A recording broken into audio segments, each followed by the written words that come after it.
your new series in Taiwan. Yung first question ko before Alexa, I just want to ask si Cyril. Yan. Kumbaga, alam namin pala yung introduction sa ni MJ kanina, palaban ka sa akin, di ba? Lalo na sa social media. Gaano ka ka-behave or misbehave dito sa series na dahil paano ka nakarelate sa character?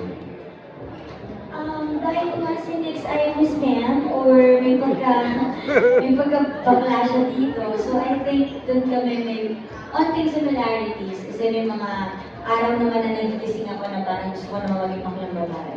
Pero siguro ang similarities namin ni Nix, matapang sila sa, pareho sila design na pag may gusto silang panindigan, papanindigan nila. So hindi sila basta-basta na-peer pressure. So, kung yun yung image niya, kahit mag-cut siya ng tao, okay lang. Basta mapanindigan niya na hindi siya ganun or ganun siyang klase ng tao. So, pareho sila ni Cyrus sa ganun po. Thank you. Thank you po. Si ano naman Alexa, tanong ko lang, parang before this media ko, napanood namin yung interview mo sa TV Patrol about isa to sa mga, mga medyo mature roles. Because you have your kissing scene with JC Rivera, di ba? JC Alcantara, sorry. Siguro kay JC sa akin, kay Alexa. Kumbaga, how was it? Kumbaga, kailangan ba mag-usap na dalawa? How do you prepare for that scene? Gaano ka-intimate yung inyong kissing scene dito? How was that? Ako po, honestly, it was my first ever kissing scene ko talaga. So admittedly, I was just very, very nervous. I was very scared. Being completely honest, I'm sure it was great, but I was so numb. I was not there. Yung kaluluwa ko wasn't really in the moment. I was just kinakabahan talaga. But I'm also very lucky because si Direk, talagang kinausap niya kami, he would remind us, he would tell us about the shots, kailan lang namin need gawin. Sobrang maalaga talaga si Direk. Everything had consent, everything was, we talked about each and every step, everything was consensual, yes.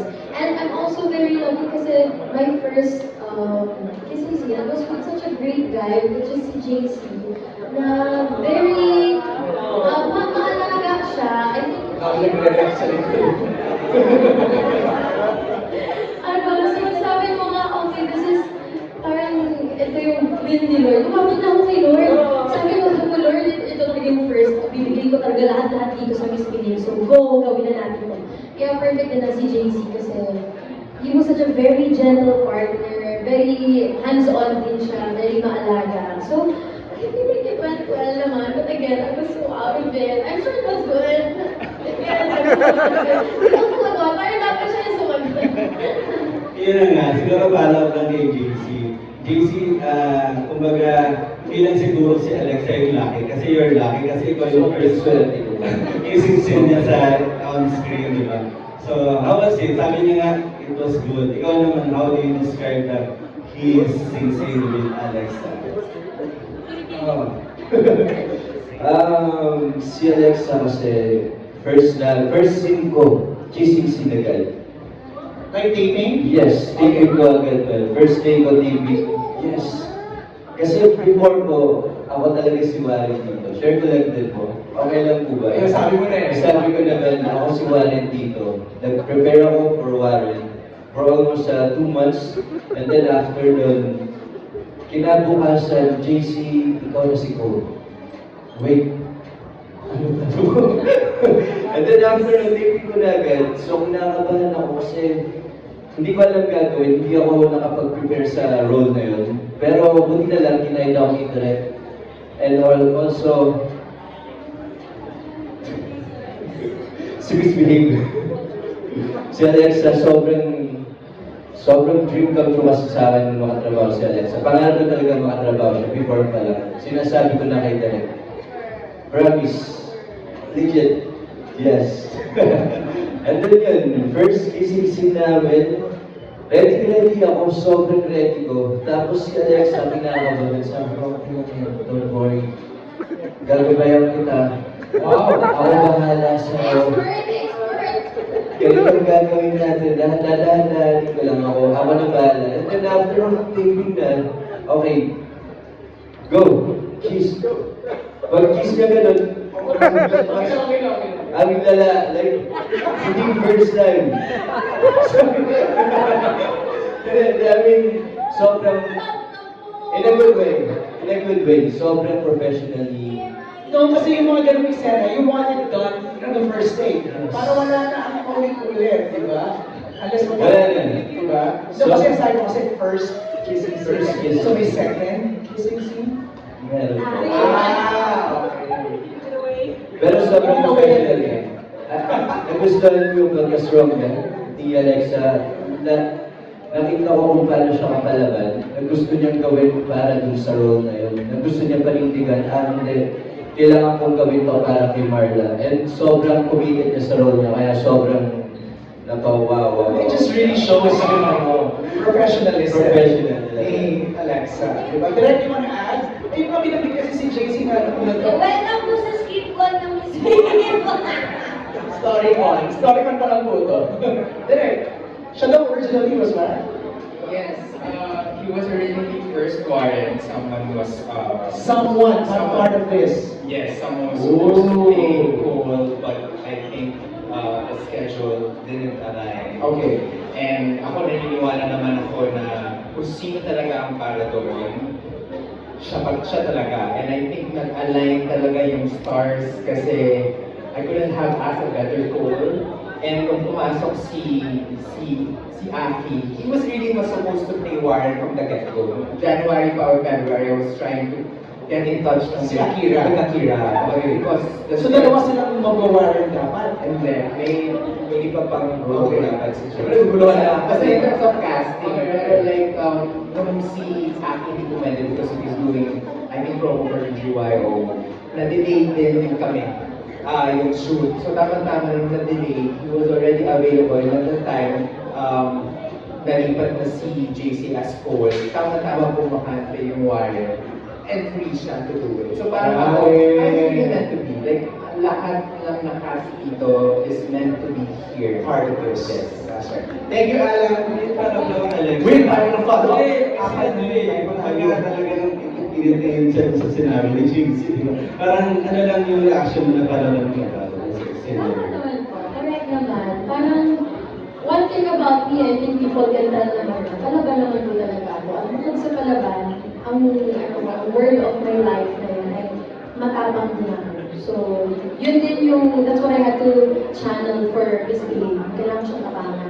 Kung gagawin ko to, it's all in or nothing at all.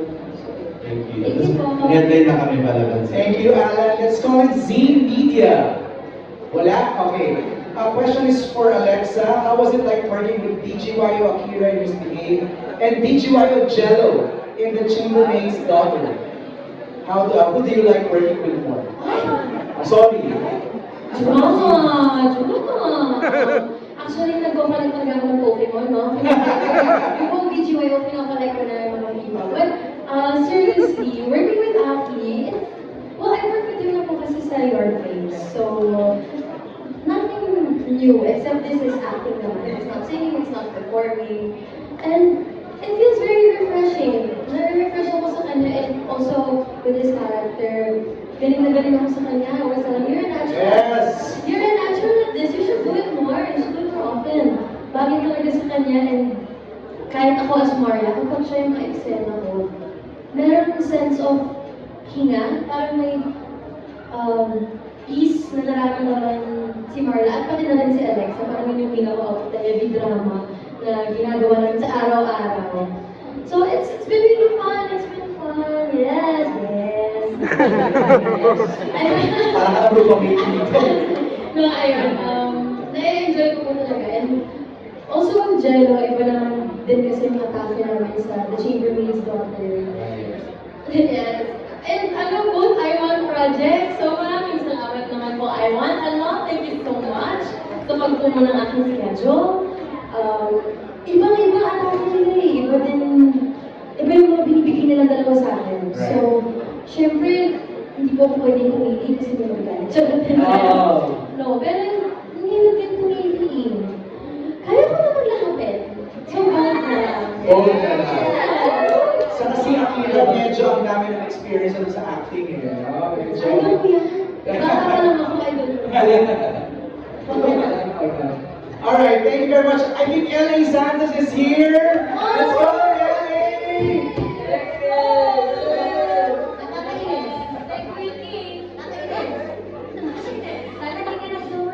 Ayan, LA po sa mga photo sa gitna. Huwag niyo sila pansin na ha. Happy birthday, Ali! Happy birthday! LA, have a seat and humabol ka, bumangka ka. Please greet everybody. Hello po, maraming salamat po sa pagpunta po ngayon. Sorry po na late ako kasi tinatanggap pa ako kanina eh. Hindi ka nakakatelo. Kasi may lang po, galing ako sa training kanina po. Pero I'm so happy I'm here po, tsaka let's all enjoy the day po. And of course, I want to give a special thanks to Direk Ivan, na Direk Ivan, na bagong gubit guys, ang fresh niya ngayon. Hindi ako sanay. As of course, the rest of the cast po, and the rest of production, and of course, the mga press ko dyan na baby boy niyo ako forever. Kaya maraming salamat po. Oo, next namin, Mami Monica. Okay, maraming salamat. Aalis na po ako. Alright, LA, your character here. Lahat sila nakwento na nila eh. Anong character mo dito?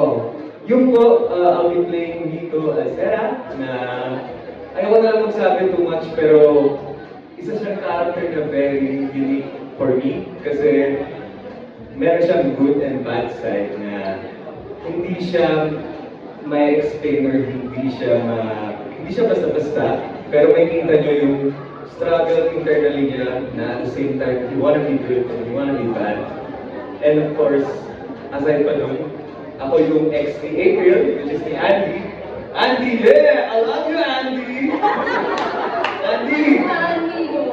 Yung pala yun, abangan nyo kasi sobrang grabe, excited ako para dito, tsaka excited ako kasi, well, masasabi kong gamit na ng excited namin ni Andy, tsaka masasabi ko like, each one of us, like the whole cast, binigyan namin lahat dito, kaya sobrang excited ako na makita. Ay, napapasmeta lang si Andy dito sa dulo. Ako kay MJ eh. Dapat kasi magta-time zone lang ako dahil. Nakita ko, ay, hindi na ako lang Miss Bay. Buti naman napadaan ka, maraming salamat. Okay, next question is for Rain. Rain, sa lahat ng nagawa mong project so far, since Love at First Bite last year, ano yung nakita mong significance ng role mo sa Misbehave kumpara sa roles na nagampanan mo previously? I would say that I did like two before Misbehave.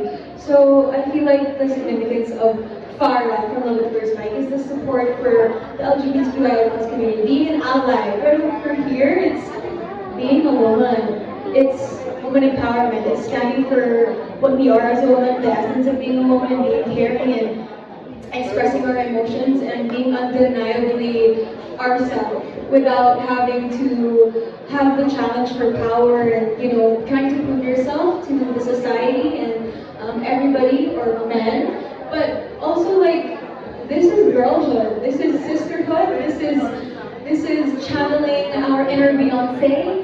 It's you know, supporting each other, and I'm glad that with this cast we only have support for each other. We don't compete. We don't sapaw each other in scenes. So I'm really happy and thankful I'm here, and I hope this is the last, not the last, significant characters that can bring you stories to life.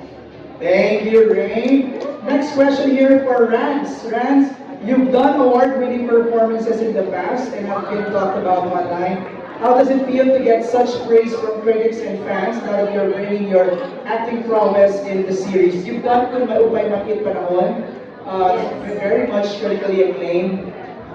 What are you bringing in dito sa Misbehave? Wow, I feel very privileged. Well,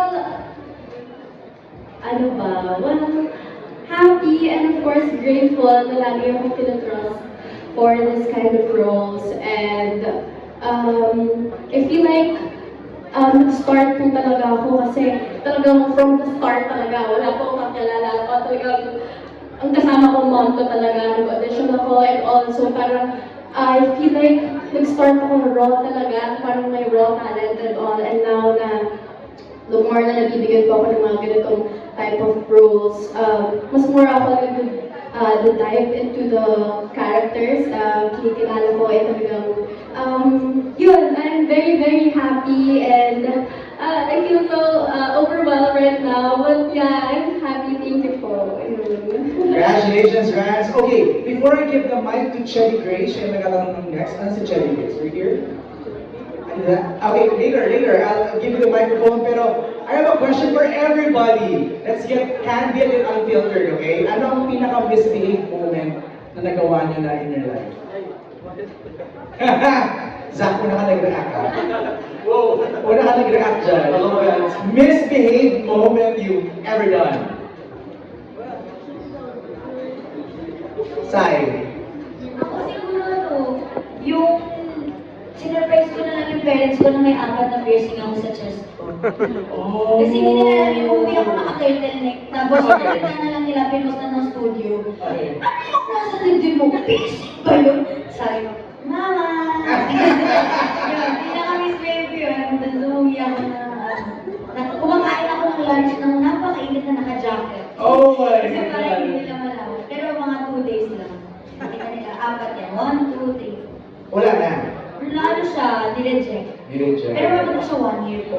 Oh, that was a misbehave moment. Anybody else?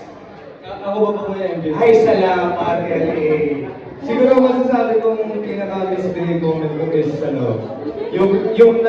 Yung my love, yung nagmahal ako masyado. Ako, sige. Kasi aminin ko yung beach na pupunta talaga ko LJ. Magmahal. I was correct. Di ba? I was saying my love eh. Yes. Ganun talaga si LA. Anybody else? Yung mga mukhang hindi makabasag pinggan. JC. Akira, anong mga misbehave moment nyo? To be honest ko po yan. Sira. Kapag parehas lang naman ako ng kay Sai, alam niyo naman marami akong tattoos, kasi mahilig talaga ako sa tattoos. Ginulat ko lang din yung mama ko na may mga tattoo na ako. Well, ganyan naman ako nung 18 na ako, pero after nung isa, nagulat na lang siya. May tatlo na ako. Tatlo. Ano na ilang brands? Dating tattoos mo. Sorry po. Ilan lahat ng tattoos? Oh my gosh, I feel I have more than 15 na. Wow! Amazing! Which was your favorite? My favorite, I think ito, yung Meraki. Papunta ako nito sa premiere namin, world premiere na Kumuupay Matintanong sa Switzerland. So yun, this is very... Deserve. Yes. Deserve yan. Thank you, Rans! Being candid. Yes, mga boys, ano? Wala na. Pinag-usapan namin si Derek, nakikita ko parang hindi siya natutuwa sa Last si Derek. Si Derek yung nasa stress ng mga tattoo namin eh. Oh, mga boys, ano? Zach. Tanong mo, Zach. Skipping school? Pwede. Buti na lang ako, never ako nag-school eh. Parang cutting classes. Okay. Zach G. Hello, ganun kami kain lang. Kasi gawain ko ng college kasi dentist student ako. So, bibili kami ng mga materials. So, mag-chat kami. Ma, bibili daw materials. Ikano? 20K. May paano? May service fee. Dalaga ni Zach ang service fee. Anybody else? JC. Siguro nung elementary ako, di ba siya weird? Bata kasi ako nun eh. Curious lang ako, gusto ko lang ng lapis. Yung nasa ibang Lapis. Sabi ko, misbehave na yun. Pero bakit nasa isip? Pwede. Abi? Ano siguro, may school po kasi kami. So sa school namin, every end ng year, merong pa-party sa mga teachers, sa mga ano. So kasama ko uminom yung mga teachers. Kasi pakalasing ako. Okay. Siguro yun yung pinaka-misbehave kasi pag uwi ko ng bahay, alam na naman uminom ako, pero hindi soba. Pag gising ako na bukas, ang suka pa ng suka. Ayan, bukas, uminom. Hindi ka nagpipigil. Misbehave na. Anybody else? Ikaw, Raven, meron ka bang misbehave moment?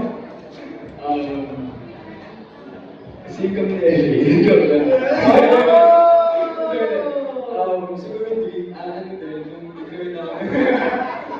Huwag mo na i-filter eh. Totoo siguro nung 19 ako, ganun, tapos mahilig ako. Ayaw nag-try ko mag-party, gano'n. Kasi galing ako sa province, so new sa akin yun. Okay. So parang, yan, party, gano'n. Talagang responsible pa rin. Pero for me kasi, as a provinciano, medyo parang nag-misbehave ako. Ayun. Parang wala siya sa ano. It's unbecoming of a provinciano. Parang ganyan. Okay, kinabahan si Sayo natin. No? Proud na ako sa kung ano mong misbehavior niya eh. Proud pa rin ako sa'yo. Mag-misbehave ka lang. Sino ba hindi ako proud? Huwag kang mag-misbehave ah. Si LA po may pagtanong, di ba? LA, kailan ka daw nag-behave? 4 years ago. Nakakatawa kayo kaya nag-behave. Okay, Direk, ikaw, meron ka bang misbehave moment? Parang kumukontra yung ano eh, yung test. Ako pa nag-agree ako kahit siguro. Okay, si Direk, Shady, ikaw na? O ako na? Ako na.